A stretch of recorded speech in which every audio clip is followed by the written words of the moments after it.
같은 회사에서 일하던 동료 한 명이 갑자기 죽었습니다. 암벽을 오르는 클라이밍이 취미였던 A.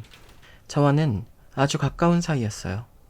가족들끼리도 왕래가 있을 만큼의 사이였으니까요. A는 클라이밍에 정말 광적으로 빠져 있었습니다. 회사가 쉬는 날이 생기면 이 산 저 산 클라이밍 하기 좋다고 소문난 산들은 죄다 돌아다니며 익스트림 스포츠를 즐기던 녀석이었죠. 하루는 A가 제게 부탁을 하나 했습니다. 내가 좀 위험한 운동을 하잖아. 혹시나 내가 죽었을 때를 대비해서 영상 하나를 남길까 하는데 좀 찍어줄 수 있겠니? A가 즐기는 취미가 취미인지라 만약에 대비해 자신의 유언 같은 영상을 찍어두었다가 혹시라도 그런 일이 발생한다면 자신의 가족들에게 영상을 전해달라는 취지의 부탁이었죠. 저는 취미는 가볍게 즐기는 게 좋다고 생각했습니다. 그런 일에 목숨까지 건다는 건 너무 바보 같다 생각하기도 했고요. 그래서 그런 위험한 스포츠 말고 그냥 가볍게 즐길 수 있는 스포츠를 해보는 게 어떻겠냐고 설득을 해봤죠. 아니면 그저 클라이밍 클럽 같은 실내 암벽장에서 즐기는 게 어떻겠냐고요.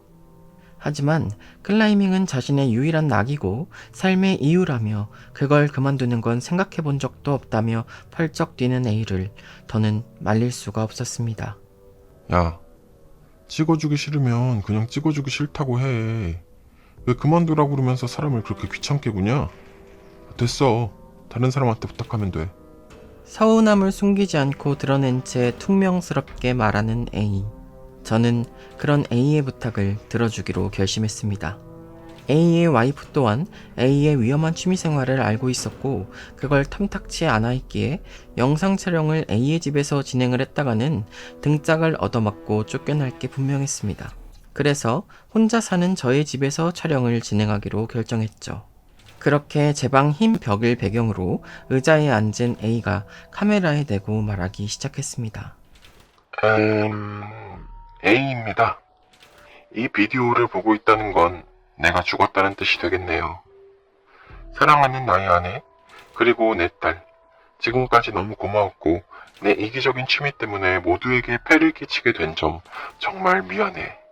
날 낳아주고 길러주신 어머니, 아버지, 그리고 친구들 모두 내 죽음을 슬퍼하고 있겠지만 너무 슬퍼하지 말아줘. 난 천국에서 잘 지내고 있을 거야. 모두와 다시는 만날 수 없게 된 게 아쉽지만 하늘에서 지켜보고 있을게. 우리 딸 알아듣지? 아빠는 항상 하늘에서 지켜보고 있어. 그러니까 너무 울지 말고 웃으면서 나를 보내주세요. 그럼 모두 안녕. 이 영상을 남겼을 당시 당연히도 A는 살아있었습니다. 영상을 남기고 딱 반년 뒤 녀석은 정말 세상을 떠나버렸습니다. 클라이밍 동료의 말에 의하면 혹시 모를 추락사고를 대비해 그날도 안전매트를 설치했지만 어쩐 일인지 예상 낙하 지점과 전혀 동떨어진 곳에 매트가 설치되는 바람에 A의 죽음을 막을 수 없었다고 했습니다. A의 장례식은 너무나도 슬펐습니다. 녀석의 부인과 어린 딸은 목 놓아 통곡했고 나머지 사람들 또한 젊은 친구를 떠나보내는 슬픔을 숨기지 않았죠. 저 또한 도저히 믿을 수가 없었습니다. A가 이제 더 이상 이 세상 사람이 아니라니. 장례식 때는 너무 정신이 없고 모두가 절망하고 있었기 때문에 A가 남긴 동영상을 가족들에게 보여줄 수가 없었습니다. 녀석의 영상을 가족에게 전달하기로 약속한 건 장례식이 끝난 후 일주일 뒤였습니다. A의 가족들은 제게 A가 남긴 영상이 있다는 이야기를 듣자마자 모두가 모일 테니 제발 영상을 같이 볼 수 있게 틀어달라고 요청을 해왔고 저는 가족들의 요청에 따라 모두가 모인 자리에서 영상을 틀 준비를 하고 있었습니다. 핸드폰과 TV가 연결되기 시작한 시점부터 끄끄거리는 울음소리들이 들려오기 시작했죠. A는 제게 꼭 부탁을 했었어요. 자기가 하는 취미가 위험하니까 혹시라도 잘못되면 이 영상을 가족들에게 꼭 전해달라고요. 그럼 틀겠습니다. 치지직 하는 소리와 함께 핸드폰과 연결된 화면이 10초 정도 렉이 걸린 것처럼 불규칙한 모습을 보였습니다. 드디어 보이기 시작한 A의 모습이 어쩐지 이상했습니다. 분명 제 방에서 촬영한 영상인데 배경이 너무 어두워 보였죠. 이상하다. 전날 우리 집이 저렇게 캄캄했나? A입니다. 이 비디오를 따는 건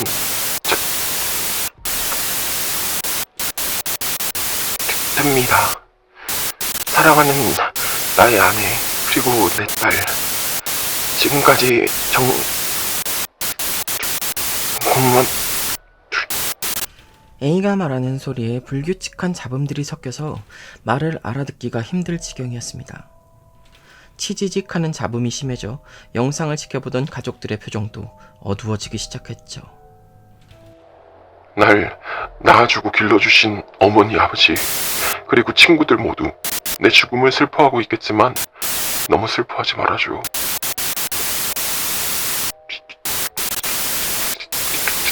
내 딸 모두들 죽고 싶지 않아. 등줄기가 서늘해졌습니다. 마지막 부분은 잡음 때문에 불분명했지만 분명 A의 말 중에 저런 말은 없었습니다.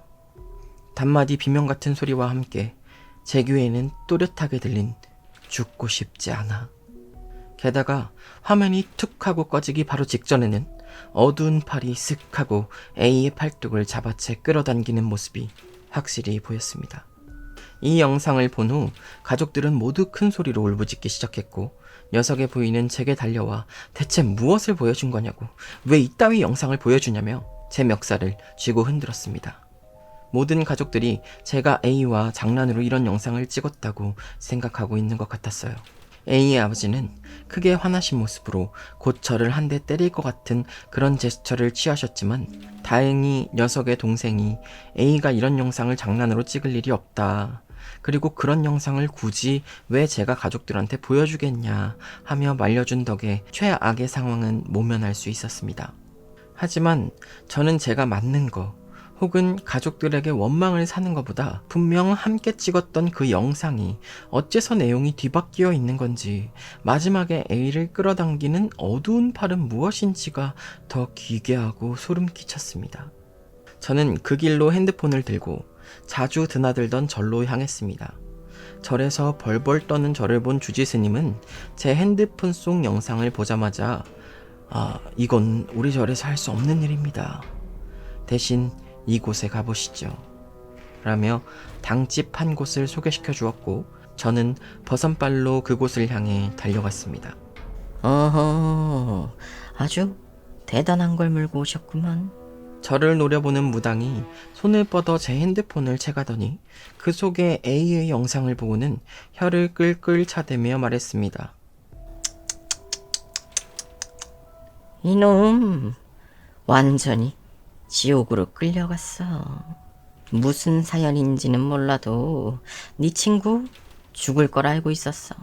그래서 이따위 영상도 찍었을 거고. 근데 어디서 주워들은 건지, 절대 가까이 하면 안 될 무시무시하고 더러운 무언가랑 내기를 한 건지 뭔지 지 목숨을 못 구한 거지. 너랑 찍을 때는 어떤 내용이었는지 몰라도 이 영상 속 네 친구는 뭔가 크게 잘못됐다는 걸 지도 알아챈 것 같구만. 오히려 그냥 그대로 지명줄을 받아들였으면 지옥 바닥으로 끌려가진 않았을 텐데. 이게 과연 가능한 말인가? 무서운 말들을 해대는 무당의 이야기를 저는 소름이 돋은 상태 그대로 그냥 묵묵히 들을 수밖에 없었습니다. 그럼 제가 A를 위해 해줄 수 있는 일이 없을까요? 나의 물음에 무당은 탁 하고 책상을 치며 말했습니다. 이봐, 지옥불에 떨어지기 전이면 뭐라도 해봤을지 모르지만 이미 끌려간 거 뭔 수가 있겠나? 더러운 게 너한테까지 손 뻗기 전에 그냥 싹 다 잊고 조용히 살아. 몇 가지 더 말해준 게 있었어요. 정확하게 어떤 존재와 무슨 짓을 한 건지는 몰라도 예정대로라면 A는 영상을 찍은 후 며칠 사이로 죽었어야 했다는 거. 헌데 무슨 수로 반년이나 명줄이 길어진 건지 모르겠다고 했습니다. 그렇게 무당집을 빠져나왔고 저는 지금까지도 웬만하면 A의 죽음을 깊게 생각하려고 하지 않습니다. 그저 무당의 말이 틀린 말이었기만을 바랄 뿐이죠.